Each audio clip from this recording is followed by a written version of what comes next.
What's up, everybody? This is Dante Savage, CEO of Prolinked. You're listening to the Prolinked Podcast, the show that connects the sports industry all around the world.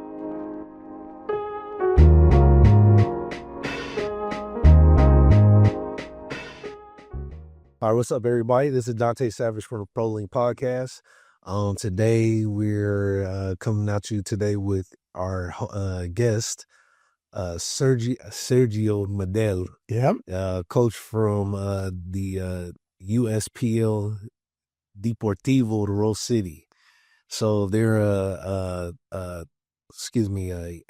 not semi-pro, but you guys are right under the MLS, correct? I will say semi-pro. Semi-pro soccer team. You know, actually they have a good program. I've seen the facilities. They have a major sponsor. Like they're doing their thing. So I want to talk to this episode. We want to talk about the pros and cons of technology, because the reason why I'm bringing in certain soccer coaches is because we want to hear their explanation on how AI can correlate into sports technology, but also help as well when it comes to recruiting and finding the right players. And we just want to talk about how can that change the industry, and then what's the pros and cons of running a USPL soccer team in the United States, and how is it different between the States and other countries. So, we want to introduce Sergio, and this is Sergio Medel right here. So thank you for having me. Yeah, no problem. So first we're going to do is we're going to talk about, your younger years, like where did the soccer process start in your younger years?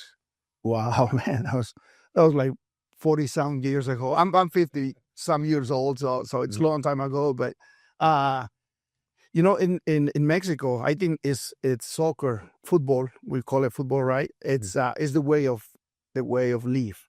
That's part of our life daily. That's what we do.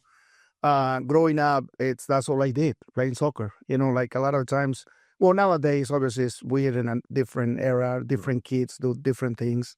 In those years, for Christmas, we only wanted one thing, and it was a soccer ball, right? No little toys, no video game, none of that. It's just you, as a boy, you wanted a soccer ball, and so I grew up playing soccer. I'm the youngest of 8 siblings. It's 2 sisters and 5 brothers. Okay. So I learned through all of them to play the game. But yeah, I started very, very young. Obviously watching my brothers, and then someday I decided that that's what I wanted to do. That was part of living. I grew up in a very poor area, little village in Mexico, so central Mexico. I tell everybody it's the real Mexico, right? Like what city is it? It's called Pénjamo. Well, the village is called La Granjena. Oh, okay. And the city is called Pénjamo. The state is Guanajuato.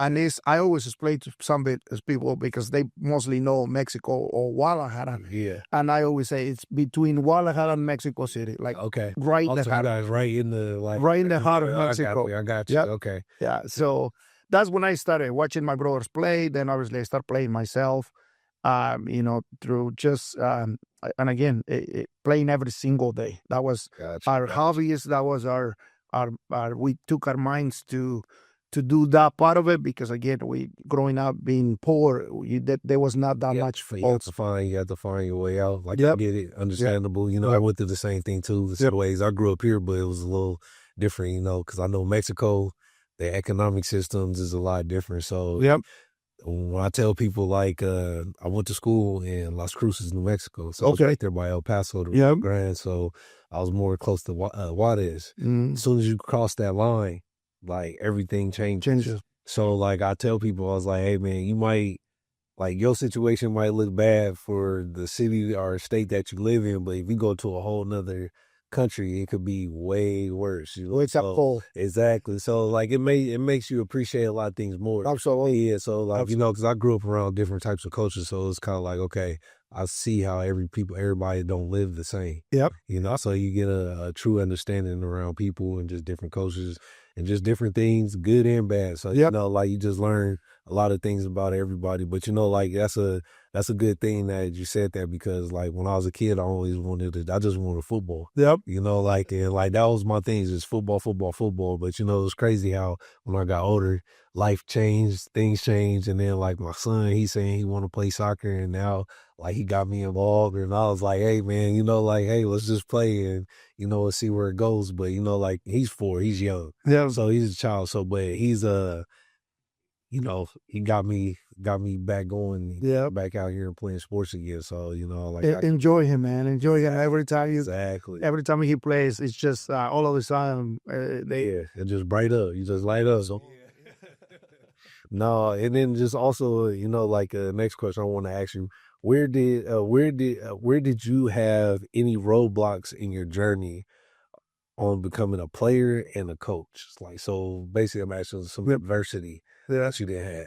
You know, going back to those days, obviously, you know, I started playing, obviously, you know, very young. Mm-hmm. I signed with a pro team, 3rd division, and I was 15 years old. Nice. I was very young. Nice. Great. I was 15, and then halfway through the season, I got pre-selected for the Mexican national team under 17.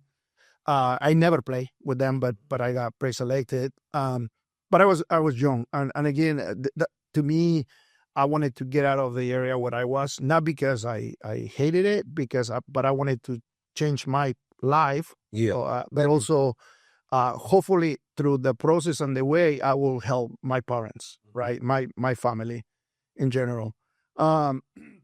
So, for me to go to practice, for instance, when I would start playing pro, we didn't make hardly any money. It was just basically a few pesos back then, just to have a little bit of food, and then that's it, right? Yeah. But I had to travel, you know, in a if I got a ride, somebody would give me a ride. It was about 25 minutes to the soccer field, but coming back, practices were late in the evenings.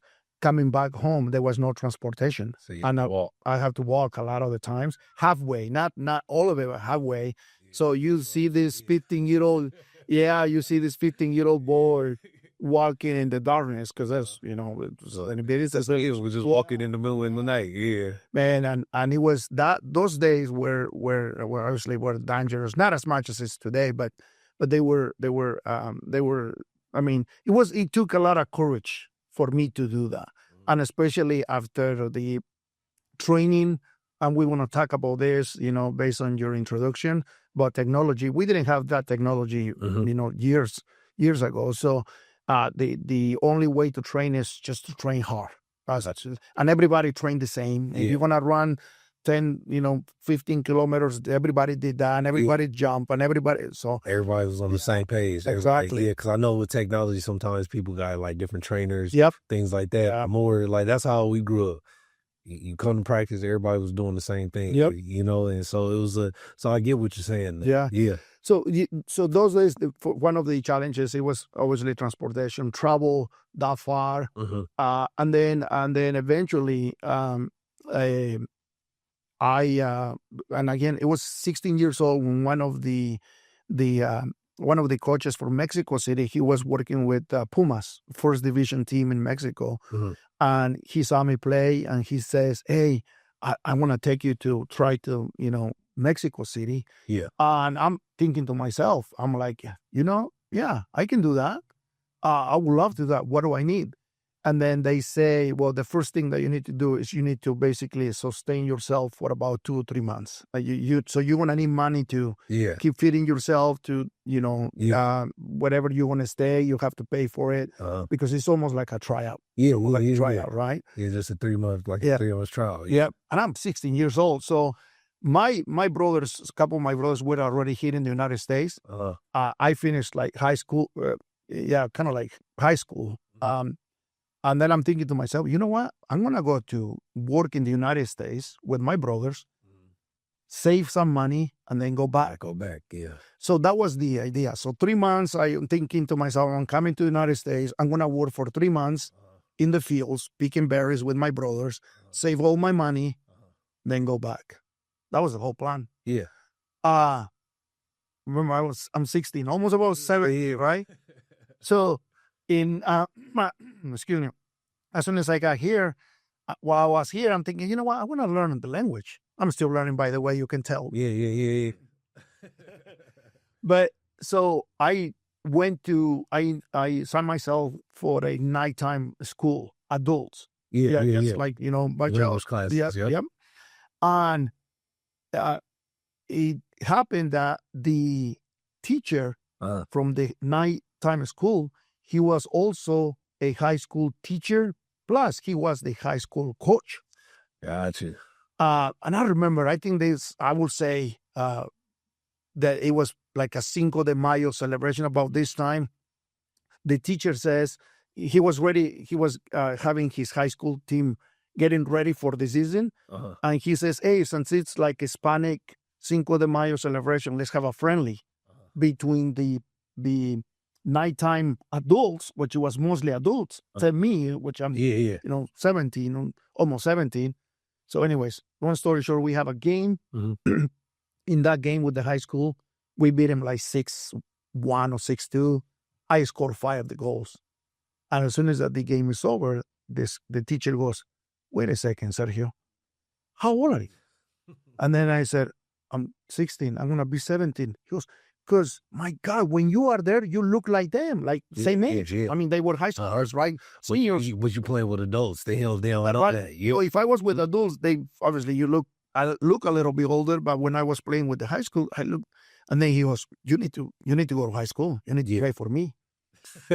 So I'm thinking to myself, that's how you got stuck. That's how you got introduced to the States. Gotcha. Gotcha. I was thinking, remember, I'm going back in 3 months, but anyways, I stay here going through the high school for 3 years because I was playing soccer. He found me a job at the school.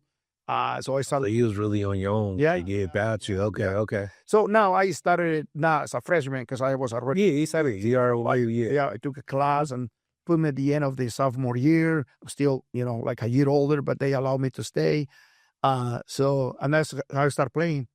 Then when the night we were there from high school, I'm thinking I need to do something. Okay. And I decided to go back to Mexico and try out for another professional team.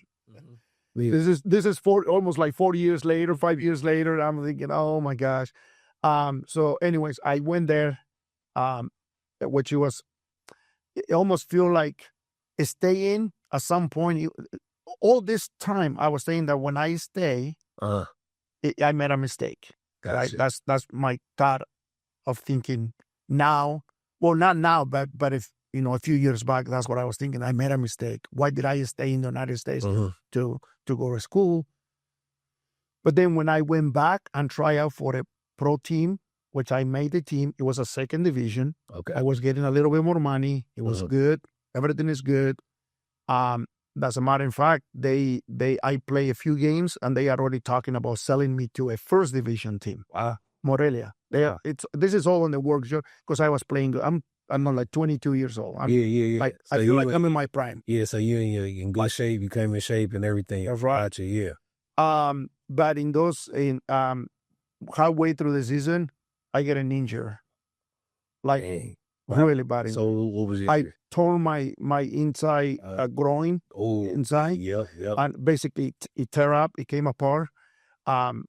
And then, it was a sad story because all the things that I went through, right? I'm about to play for a pro team. I mean, I'm playing for a pro team, but now I'm going to the, big leagues, right? Yeah. Thinking about going to sign a big contract. I thinking all these beautiful things that is going to happen in my life. You just putting in the time and the work. Right. You're just trying to just make sure you get through it smooth. Yeah. Yeah. Well, that happened. And then I'm like, oh my gosh. And I thought it was going to be like, when a month to 2 months and then I'm done. I'll be back in playing. Well, it took me about 7 months. Rehab. Oh, man. All that. That was psychologically, I'm guessing myself, going through things. But the club, they were good. They were good all the way until then because they saw I think they saw something in me. They saw that they can sell me for bunch of money for them too as well. And then what happens is then I get back. It's the first game after my injury. I didn't start, but I went in, in the second half, and literally I was playing like 10 minutes, and it happened again. Oh man, and it ripped again. So was that kind of like the breaking point? That was a breaking point. I'm sorry to hear. Yeah. So obviously I stay a few more days, and they stopped paying me. They by the way, when I was there, they give me a house. They I have my car. Especially for growing up, the way I did, it was amazing. Having a little car and a house and good food and all that kind of stuff. But they started cutting resources to me. Because now I'm a liability. Liability. No, I'm not, because you're not making them no money. That's right. And they think that I'm not gonna make them any money anyway. So now they are like they pushing me to the side. And one day I go back home and literally in tears in my eyes, I told my mom, my dad, I said, hey, I think I'm done playing soccer. And then she goes, why? And I told them everything that happened. So I'm like, I guess I'm gonna have to go back to the States to just keep working. Yeah. So when I got back, that was on 97. Okay. July of 97. And how old were you? By then I was 24. Oh, okay. 24. So you were young. Yes, still young. So I didn't wanna.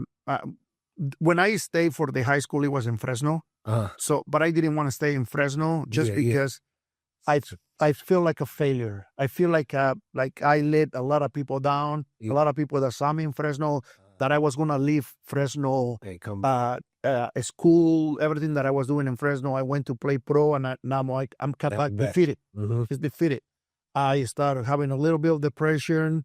In my own world, I didn't know what it was, depression. I just feel sad. I couldn't do anything. Yeah, I think a lot of athletes go through that. Like especially when you get done playing ball, or something happened where you thought you put in all the work, and just something just happens. It's just like I guess because I think it's more like an identity thing, because you've been playing it our whole lives, so it's kind of like, man, you're right. Like I've been working my, like Yeah. I landed here in Portland, Oregon, 97, July. And I went to Estacada. I don't know what you know. Yeah, I'm sorry, Estacada. Yeah, it was right outside of Clackamas and by Gladstone, yeah. Yep, I was there. I saw one of my cousins was here, and he helped me to get a job cutting Christmas trees. Wow. In those days. I mean, remember, I'm a pro living this life. Now you cutting Christmas trees. In the middle of nowhere, in the mountains. But my gosh, it was so nice to be there. It was peaceful. Cutting Christmas trees in the rain, and all this, and to me, it's almost like it was therapy for me. Like this is whole therapy, and I'm getting better, and I became so good at stacking Christmas trees, cutting Christmas trees, that the actually owner, the owner of the farm, he wanted me to stay with him and give me a job. Just doing that. Yes, doing that. But I knew in my heart that was not me, right? Like I wanted to do something else. Yeah, I want to stay away from everybody that I know. And focus on yourself. Yeah. Yeah. Then I came to Gresham one day, and I saw these guys, digging dishes, putting cable TV up back then, 1998. Yeah. And then I'm like, I want to do this. Yeah. Like, now I'm here. So I asked them, hey, are they hiring? They said, yeah, they are hiring. I went there, asked for a job. Like I was working like the very next day. Yeah. It was great gentleman, that I still kept a good relationship until recently that he passed. And he was a retired Navy guy. Oh, nice. Yeah. Great mentor. He helped me to go. I'm still, learning the language. I'm still doing all this. Yeah. I met my wife in 1998. So we started dating, and we got married in 1999. So the life now is moving forward, right? Yeah. I'm in this, and then in those days, I'm thinking, I miss soccer. I wanted to play soccer. I saw this guy, Fred Myers in Gresham, wearing a goalkeeper gear. Gotcha. Just walking in Fred Myers, and I asked him with my broken English, and I said, "Hey, I'm looking for a team to play." Yeah. And then he says, "What level?" And I said, "The best team possible." Timbers were not there. We're not here yet in those days. Yeah. They were before that, but in that period of time, they were not here. Yeah. And then I said, the best team that is in the area, and it was IPS. Okay. They had an over 30 team. I don't think they have it. They might have it still. International Portland Select. Okay. He says they train in Portland. I mean, in Delta Park. That's the best team. If you're really thinking that you are that good, you go. That's okay. Yeah. So I went there Friday night, introduced myself, and then from them I started playing back again. But in that period of time, also I met this coach, Victor. His name is Victor. He's still around. Great coach, one of the best coaches in the area. He also coaches in the UPSL league. He coaches Beaverton FC. Yeah. Great guy, great mentor. And he also,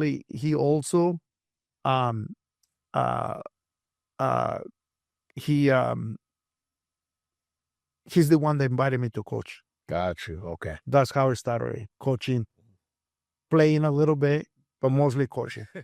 So definitely it's been a struggle, as a soccer player, because I always feel like I always made it, but I don't think I did. Personally, I never did. You know what I mean? Like I did. I lived a little bit of the pro level.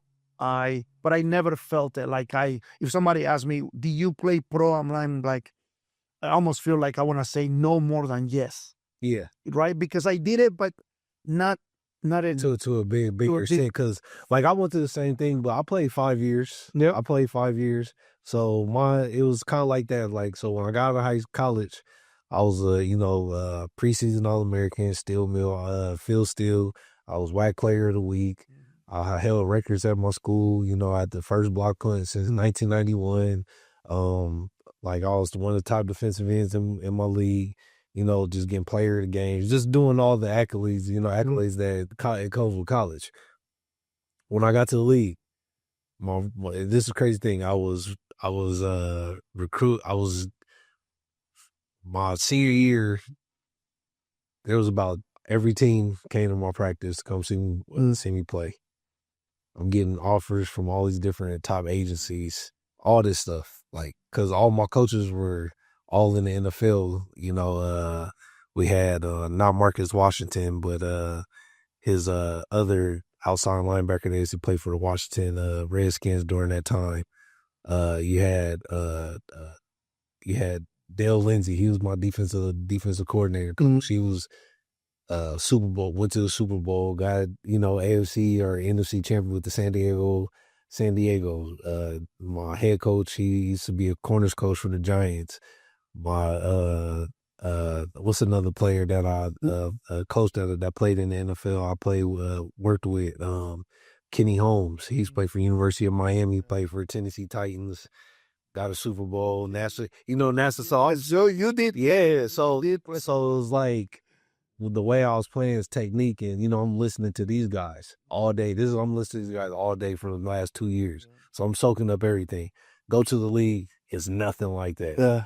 Go to the league, you got dudes, entertainment, doing this. So my thing was like, how, like, hold on, like, talking about like we supposed to be at practice, and you got Cat talking about he about to leave practice early to go catch a flight to do a commercial. Yeah. But coming from a small school, you wasn't used to that. Yep. So I'm sitting there like, okay, how am I supposed to maneuver this? Because usually when cats leave, next man up. But he ain't. But my head wasn't wrapped around the business part of how the NFL works. I'm just out there trying to get a job like everybody else.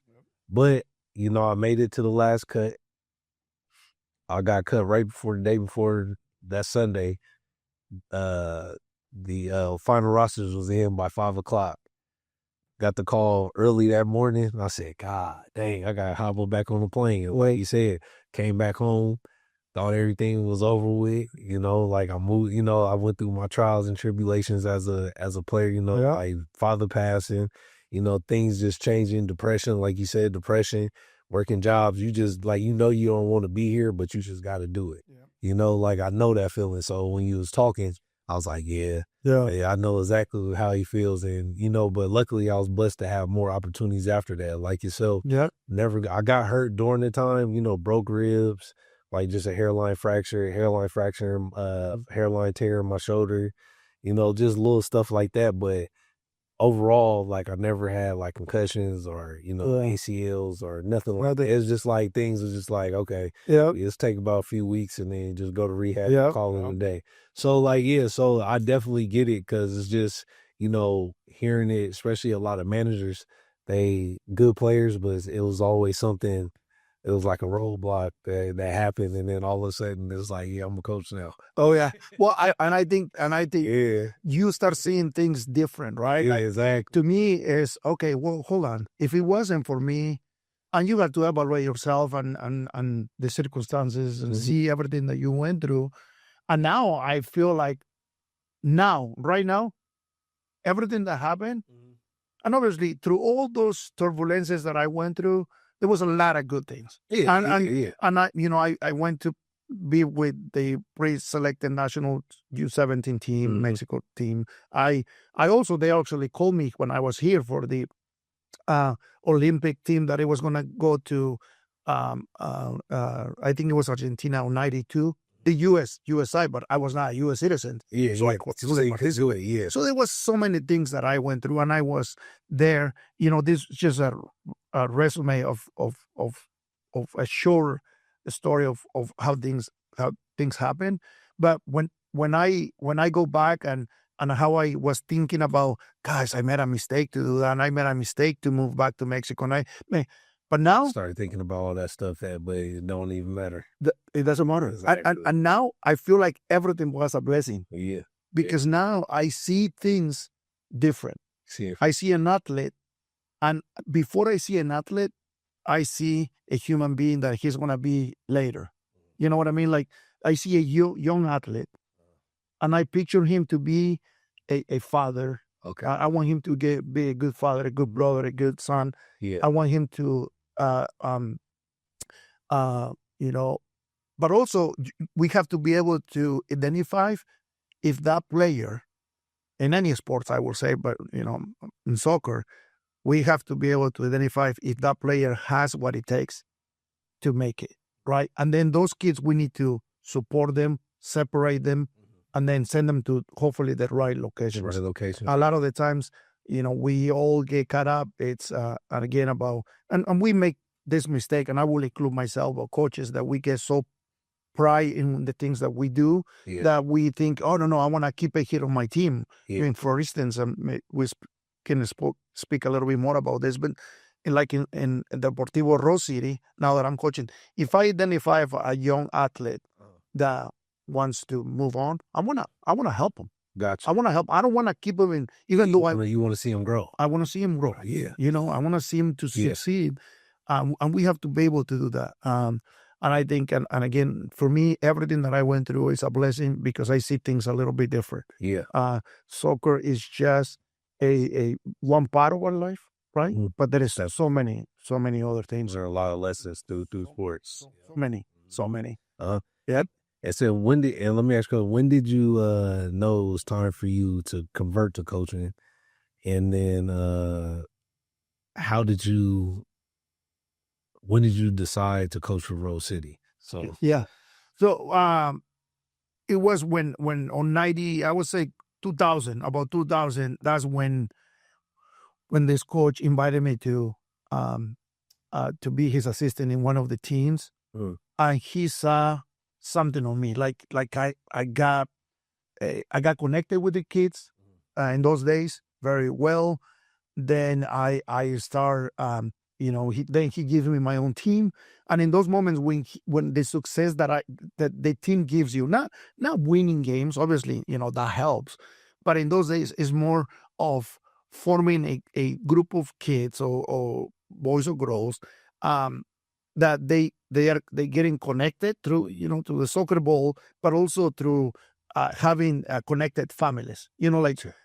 we start having things, gatherings with the soccer teams, and then I start getting more and more involved. And I feel like I was, and not because I say so, it's because other people used to tell me, "God, you are so good," and I'm like, I just start coaching just now. Well, it's like natural, right? It comes natural, and I think I feel like that's when I decide to, and again, it was like early, like 2000, that I'm like, I want to do this. Like, I want to coach. Even though I have my job, I was doing still the work that I was doing. But I wanted to just be involved with the community. And with Deportivo Rose City, obviously, I went through, now we're talking about 20 some years later, right? Yeah. To get to Deportivo Rose City. The actual founder of Deportivo Rose City, we've been talking for the last 4 or 5 years. Orlando, and he keep asking me, "Hey, you should come with the big jacket." Yeah. Orlando. Yeah. You should keep come and coach for a team." But I went through a period of time that I was coaching another semi-pro team. That we made it to the national semifinal. That was the MPSL. That's a different league, but it's very similar to the UPSL. That's the one that we play, but very similar. Yeah. And I had a team. I became, that's another story, but that's also something cool that it happened to me. And again, it was struggles, but I was learning so much about how to run a team, not just be a coach, but also how to run the team. I had that team. We started it with Victor, Gary, and myself, and this is, we started this team, this project. Anyway, by the time that it ended, I was because so many circumstances and things that happen, it happens in life. I ended with that team by myself. So I was the coach and the owner of the team. And I learned so much. The owner/manager. Gotcha. Right. Gotcha. Now from there, we ended. I had but by the end, the last year that I was with that team, we had a really good team, and all the guys from Portland. The UPSL was not existed in here yet, so I got all the best players at the kind of amateur semi-pro level. Then what happens is, then when that ended, I wanted to take a break, and that's when Orlando came back. Yeah. He keep asking me. I'm like, no, I don't want to coach right now. I want to coach my daughter, because I have a daughter. Okay. That she's playing right now. She's U15. Okay. And I coach her for a little bit, and I said, I just want to dedicate my time with the family. With the family. Definitely. I don't want to, coach. And then, but I saw something in these guys. I saw a good heart, Orlando and Denny and the group that I can tell you guys have a good mess. Yeah. That's when I seen like the higher ups. Yeah. Sometimes, especially team destruction can come from the higher ups, because they can't agree sometimes on the same things, and then that brings stress on the players and stuff like that. So, but I see that you guys are doing good, and you guys have a good backbone, sponsorships, and that's when when you have a good organization, when they bring in corporate dollars in. So you guys are doing a good job on it. And I think we're still learning. There is so many things that we want to do. We want to bring the team to the next level, whatever that is, right? We can still play in the UPSL. Maybe, we try to make the jump to the USL. Okay. Next year or maybe the following year. So we almost like prepping the road for that. Got it. Setting the framework right now. Exactly. Yeah. Is that going to happen? We don't know for sure what's going to happen, because everything changes, especially with the soccer industry and the FIFA and the U.S. Soccer Association, all the rules. But that's our goal. So when he invited me, came to watch a couple of the games, couple of the practices, and I'm like, they have a good thing going. I really like like you said. I mean, you came and saw us. I saw the same thing in this guys, and I'm like, okay, I want to be part of it. I want to help, and it's little by little we're growing. We try to change something from year to year, something better. Gotcha. Not ourselves, the way we run the team. Gotcha. Try to look as professional as possible with the resources that we have, right? Because a lot of the times I always tell it's a budget, right? Like we can run like the Timbers, but if we don't have the budget that the Timbers have, then you don't have the big sponsorships from the sports companies and things like that. But like one thing I seen, definitely going through you guys' tryout. So like I went on a tryout. I actually did a 2-day tryout. It was amazing. It was life-changing opportunity, but also that was my first time actually going through a soccer tryout. So, I always did football tryouts, but soccer tryouts a little bit different because you guys got numbers and everybody's just trying to get a little bit of the tape out there to see the guys play. And it's the same with football, but football is more like go through drills, everybody get a turn. When it comes to that, everything is just live. It's right on. It's like right on point. Right on point. Like you got to be. So it was cool because I was used to that because coming from a pro level, everything is fast. So I know I've noticed a lot of guys like, me just playing. I know a lot of guys are more lackadaisical because they're not used to moving at that pace. And plus, like, they don't understand how much shape that you have to be to play at that higher level. Like, you got to run extra, you got to work out, you got to stretch, you got to eat healthy. And so, like, that's one thing I always preach to kids is, like, you have to eat healthy when you playing sports. Because if you don't eat healthy, that gut is going to get you in trouble. You're going to be throwing up on the field and you're going to lose your job. Like, As if somebody's doing it and you are not doing it, you're going to notice it. Exactly. Like, just know that if you don't do it, you're giving the other players an advantage over you. Exactly. Exactly. I mean, if everybody eats crap is nothing good, then you might not have that problem because everybody loses. Yeah, because you can see the people just from the speed, and then to be honest, with soccer's longevity. Because one thing I have noticed though, like from playing football to transition over to being a soccer player, losing the weight, going through the whole process, because I drink a lot of yerba mate, so the yerba mate helped me clean that weight off, But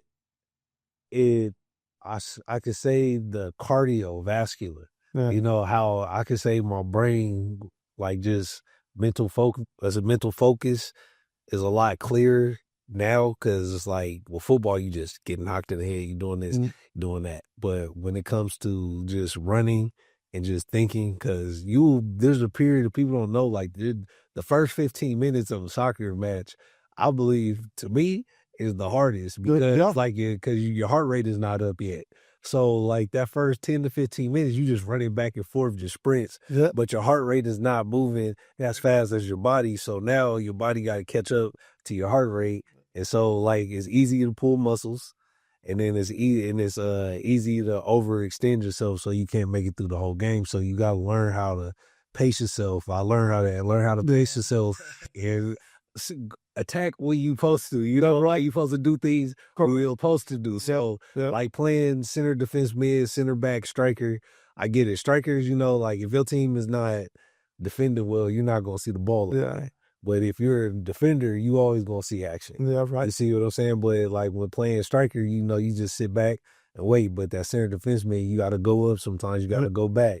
Box to box. So you go to the side, angles, take over overlaps. So I seen all the things they were doing because I studied it. So I was like, oh, okay. So when I played it live, I was like, yeah, this is easy. But it was when I seen the like how much my cardiovascular went up, first game, terrible. Felt terrible, like this is like my first season last year. I felt terrible. I was like, oh my gosh, like they weren't playing. So then I just went back out there and just got easier and easier and easier, and then just kept doing I just kept doing my thing. But like just learning this last 2 years, learning this process with soccer is very eye-opening, and then plus it's like me being in the soccer industry, like I had to I always tell people I can't tell you to do something if I didn't do it. Like, a lot of guys try to play football, but you never play, you never put on the pass. So it's kind of like, man, you don't even know what's going on right now, like a lot of guys like that are more analytical, they are more data heavy, but when you have that personal experience and how players supposed to be, how the mindset, because everybody got their ups and downs, it's a lot more valuable than just, oh yeah, he runs a 4.4 and he runs a 4.6. Yeah. But like, how do you know, like in game, who's gonna be the best one? Because sometimes that pressure can get to you, it could make you or break you. Yeah. So like that's one of the one things that's best that I can take from that tryout and just that whole experience, that a lot of them guys, they wasn't ready. Yeah. Oh no. Was there? Sorry. Well, I think when they see it from the outside, you see these guys running on TV and oh, I can do that. Yes, I can do that, and I can make that run. I can make that pass. You are there. King. That's the real price. It's a different case. It's different. It's all different ball game when you see somebody do it and when you do it. So definitely. But yeah, so now we're going to transition into some more technological questions when it comes to sports technology and just everything like that. Okay, so when did you see? We're gonna go through these quick. So so when did you see the technology come into effect in the soccer industry? Well, I think this is I would say 10 years ago. And obviously now we have, now we call it AI, but a few years ago they have this chips that they will put on their bodies to start tracking, their movements, where they spend most of the time in the field and all that. And I think that definitely started the new era, the evolution of soccer. From there, when they started wearing all this, because before, because this became real data heavy. Data, but it helps though. Some ways. Absolutely. Excuse me. It helps because I think that's when they also start creating exercises and drills for your position in the game. So, for instance, if you are a center back, then stuff for center backs. For center backs, right? Yeah. There is some stuff that everybody does, but there is some things that they are more specific for the center backs, for the fullbacks, for the wings, for the striker. Yeah. They know that, like you say, the striker is waiting. You want the striker to have that speed right now. So you need a lot of acceleration. Right? So it's like, why do we have the center forward run 10 kilometers when he's gonna be just sitting there waiting? No, you want him to use his all the skills that he has to score the goals, right? Wins. And with all the chips that they put on these players, they start getting all that data, and I say, okay, hold on, we don't need to do this. And again, I'm not an expert on this, but I seen it, and when you see things that they are changing, and again, from the exercises that we used to have to what they do now, it's totally different. It's different, and I think it's gonna become better and better. With using the technology that we have. All right, cool. And then, do you think soccer AI technology will help? You actually said that, but also it helps leagues like the USPL as far as finding the right players? So through the Prolinked system. So Prolinked is my company. I'm the CEO for it. So we came up with an algorithm that helps that collects data from players through, like I said, sensors and VAR technology, but it'll help players find their numbers and help coaches put them in the right formations and help you find the right type of players that you're looking for. So would you think that will help, a lot of the smaller leagues to find more quality players? Smaller leagues is going to be challenging. I think eventually, I think as we grow with this technology, because remember, some of this technology, especially the one that they started using, let's say 10 years ago. Yeah. Some of the lower leagues are using it. Yeah. But we're a little bit behind, not because I think they also, obviously funds, right? Yeah. Funding. No, definitely. Yep. But I think definitely it will help because now, we're talking about AI. AI records, but almost like, let's say, every high school game is getting recorded. Now, almost every youth, if you play in a club here in Portland, yeah, I will say I don't know, maybe I could be wrong. And again, this is not stats, just by my observations. I think I would say that 60%, especially the older ages, they're getting record. Yeah.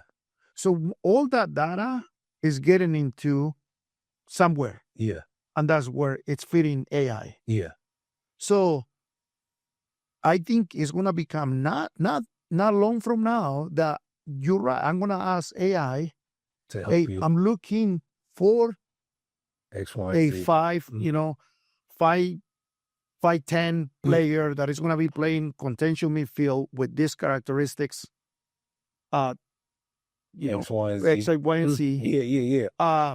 And then please give me the options within my 5-mile radius or 10-mile radius or whatever. Yeah. And I think it's going to be able to pull a lot more. In this club, there is 5 players, so and so and so. This club, there is so and so and so. And then plus, it's like if injuries happens, you can always find it. Yeah. So it's like. So I'm sure that we're not that far from it. And yes, people that will ask and eventually get familiar with it, educated with it, they should be able to use it. Yeah, and then plus, like, I'm gonna say something. I feel like with it will also bring a lot of players out of the, some of these grassroots leagues, and they never did. They mess around and get a potential. I came from Rose City, and then now I got a English Premier deal, or like it could be one of those type deals that, that can catapult a league, a team, just everybody's careers, So like, I just feel like it'll open up a lot of doors for a lot of players, just not soccer, plus just in just sports in general, and also just the industry. Yep. All right. So and then also, do you think it'll help the league get more exposure to generate more money and resources with a platform like that? Yeah, I think so. Okay. To me, it's one thing that, especially here in the United States, we want to get to that point that some coaches, we talk about this, is that if let's say that I have a youth team and we made it all the way to U16, U17s, in that I have one like stat. It's amazing soccer player. These clubs in Europe, so let's say any team in Europe, they start looking at this data and they say we're looking for this particular player with these characteristics. AI is going to find Joe or whoever that kid is.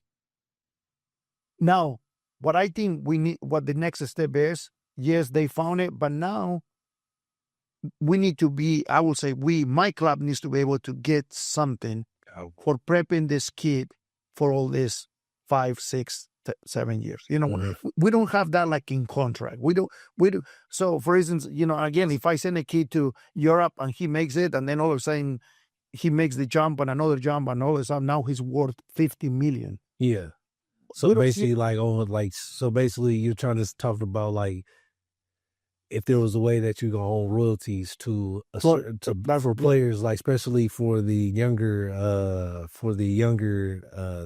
club, not the younger clubs, but the smaller clubs. Yep. Should be like kind of like a clause in the contract where you get royalties every time he comes up to go up to each league. Yep. He or she, but it's probably the only way that'll probably work is it had to be a clause where it's only for like small club teams. Yes. So because they can always bring money in, that will generate money going around in the circle. Yeah. Because I know the teams like Real Madrid, they all pick from the smaller clubs. Yep. Because I look at a lot of like Julian Alvarez. He was out there in Argentina, I believe Mexico, or one of those smaller leagues out there.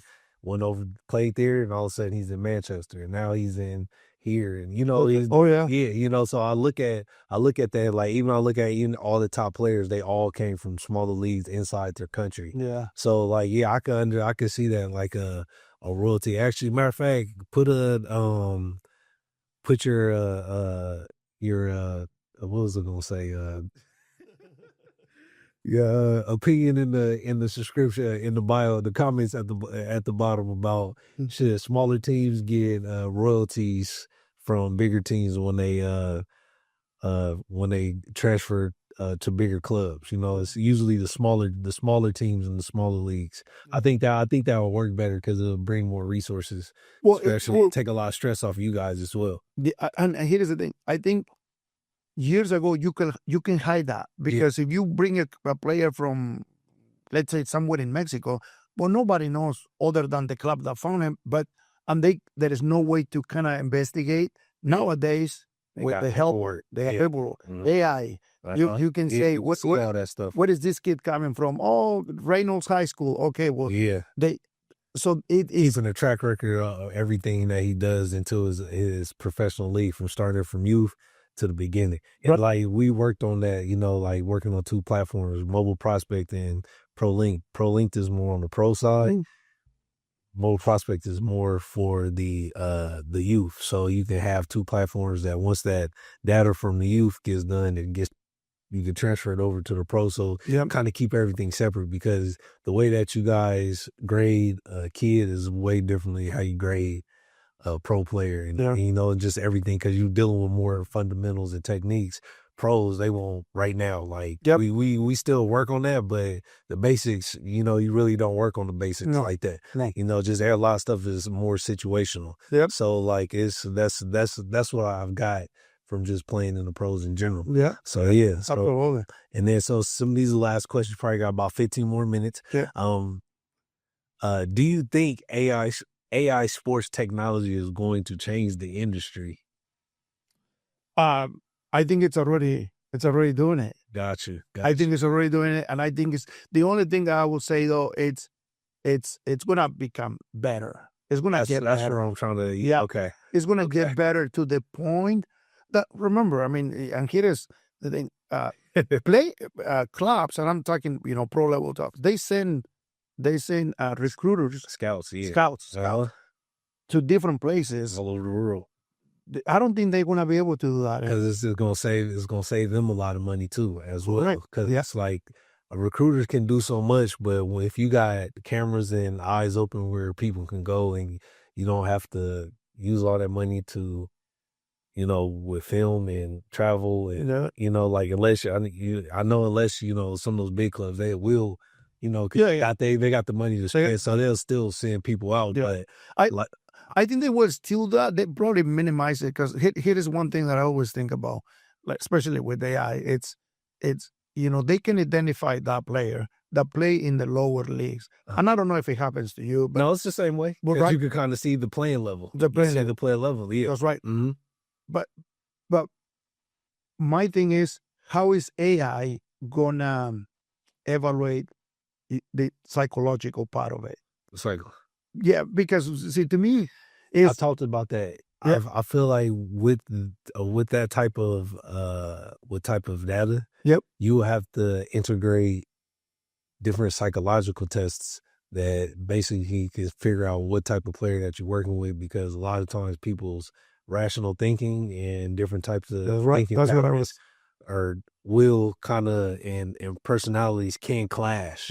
So like that's psychological sports psychology, because I took psychology. I went to school to be a therapist. So, you know, like me being with different teams and seeing different people's attitudes, you know, like, oh, I don't want to do this. Like, why? Like, bro, you got opportunity in your lifetime. Why you don't want to do it? You know, like you got some guys that, if I would have made that extra pass, but I don't make the extra pass, so I'm thinking about getting my goal. But it's like, either way, we're going to win. You know, it's just making it a lot easier. You got to think about that. Like, if you want more of a selfish player, do you want more of this type of player? So I do believe that psychology and personality traits always gel well, because you're working as a team. So, and do you think that AI is going to help also with that? I believe so, yes, because the AI can help match with the type of traits that a player needs, and what a coach wants. Because the thing about it is, like, sometimes, you know, you might be good, but you might be a distraction. You know, like, because I know sometimes you get some of those high end players, and, you know, with some attitudes, you be sitting there like, oh yeah. No, I think that's the only thing that I would say. You know, that you know, you want, because you have to be able to manage the pressure that you're gonna be getting because I go back thinking when I was playing in Mexico, I took some of my friends or cousins to try out or to play, and couple made it, but they couldn't handle the pressure. Gotcha. The pressure of the coach, of the players in itself. Because everybody's looking at you. You got to be on point at all times. At all times. It's And like, some of them don't have the capability mentally to just like, it doesn't matter. Because I remember getting yelled at like really bad from one of the coaches. I would be as strong as I could be, but sometimes I would cry on my own. Like they're putting pressure on you. That's right. I think a lot of that, it's like when I left military school, because we did 3 practices a day for a month straight. So we played full pad practice. So like mentally, you're not out of your comfort zone. You're away from your parents. You're sleeping in barracks. You got to march, wake up, eat breakfast, shine shoes. And that, I never felt so much pressure in my life. So when I got outside of that, I was just like, oh yeah, this easy. Yeah. So when it comes to coaches, getting on me if I mess up, constructive criticism, I have no problem. Yeah. And that was my thing, is just like, that's no problem. That's right. We doing the job. Yeah. And me, I'm more of a perfectionist. I try not to be like that, because I know, nobody can be perfect. Yep. But I try I do at my best abilities that, hey, if I'm out here, I'm gonna give it 100%. I just always been like that. If I'm doing this something, I'm putting my time there, I'm gonna do my 100%, especially in sports, because it's like, that's just something I just do. It's just something that we just do as and plus I'm younger, so I was like, look, I got about 5 more years left. I said, let me go ahead and just, shake that off and that depression off and go out here and go play. Yeah. So, it helped a lot. And then, and that's probably most I got to say. Well, let me hurry up and get the rest of these questions out. How would it change the sports industry if they had one centralized coin that was on a major crypto network? Oof. Like turn into blockchain technology. Yeah. Well, I think if they did, it's I can see a lot of good things happening. Okay. I can see that there is going to be more, I will not say fairness, because that you always going to have this player that makes a lot more and this player. The only thing is, I feel like it could be more controllable. Like they will control that, and meaning, will they give us access to us? How can we participate? How would you buy? Like you could buy it. Like, so, like, you have the XRP, you have Bitcoin, you have Ethereum, you have all these networks, and then you have meme coins that's all under those networks. So if you say you have one Bitcoin that turns into a major network like XRP, but is only in the sports industry, because to be honest, a lot of people don't know, sports industry doesn't lose any money. They're going to find a way to have a business model, because you look through the pandemic, soccer, you didn't have a lot of players, people that come in the stadiums, but they have virtuality. You can watch the game from virtuality and still buy tickets. Yep. Soccer is the same way. Yep. They're going to find ways to bring that money. I think that's probably the most they probably lost ever I seen, just during those 1 or 2 years during the pandemic. But that saying is that it'll just be like any other stable network, where you have to integrate it with one of the other major major networks, where you can create it, even create it to mine, like where people can actually mine coins like Bitcoin, or you can have it like XRP, where it's the major banking system. And if it's connected to the major banking system, now it makes it a lot more valuable, because you got a lot more people can't hack it. It's more stable when you connect with those different communities, because they already have a network of security that can secure those coins and get you on the right, and then you got to do marketing and things like that. But yeah, it's I think it'll, like me personally, I think it'll just help because it'll be good for fans, but also a good investment opportunity as well. You know, just to see people trading on the market. Yeah. Yeah. I can see, I mean, now that you elaborate a little bit more of that, you know, I will say also, like, obviously you can make a lot of money on that, but also you can lose a lot of money, you know, because it happens in sport, right? The people trading and they buy a player that is worth, you know, 50 million, and then all of a sudden he goes through a. Oh no! We're not talking about off of players. We're talking about just as a stable coin, like the Prolinked coin as a stable coin, just period. But they will not use it with. It's not like how the stocks and drafts different players. Okay, it's like I was thinking, gosh, like buy a player that is worth 50 million and they keep like 1 season and then and then house and all. See, no. Okay, we're just talking about in general. Centralized, this centralized coin where just anybody can, you know, like I could just go buy some Bitcoin, off of Coinbase. I can, you know, like it was one of those. That will be great. Well, I don't know. Are they working on it? No, they're not. Nobody. Okay, well, somebody needs to come up with this. Okay, well, great, man.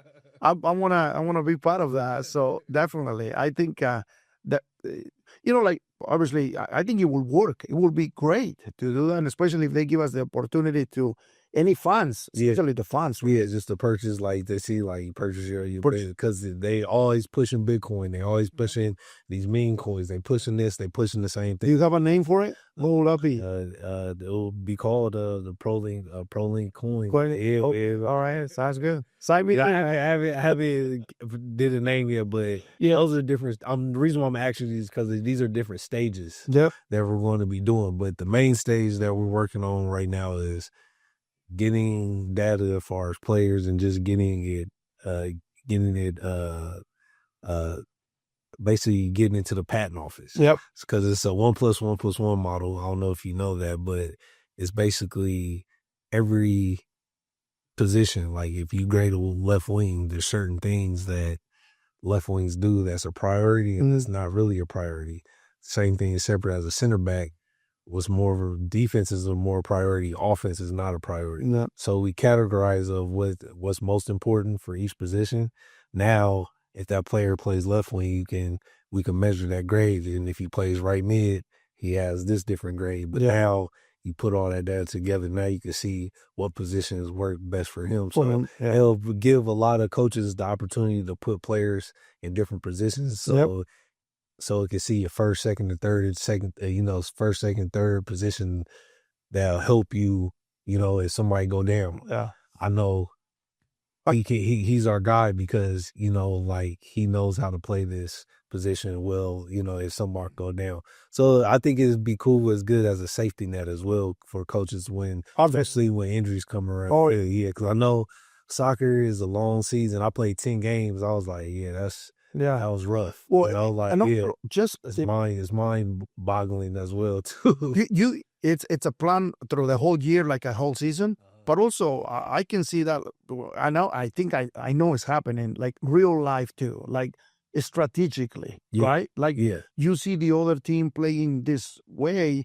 You have AIs helping you.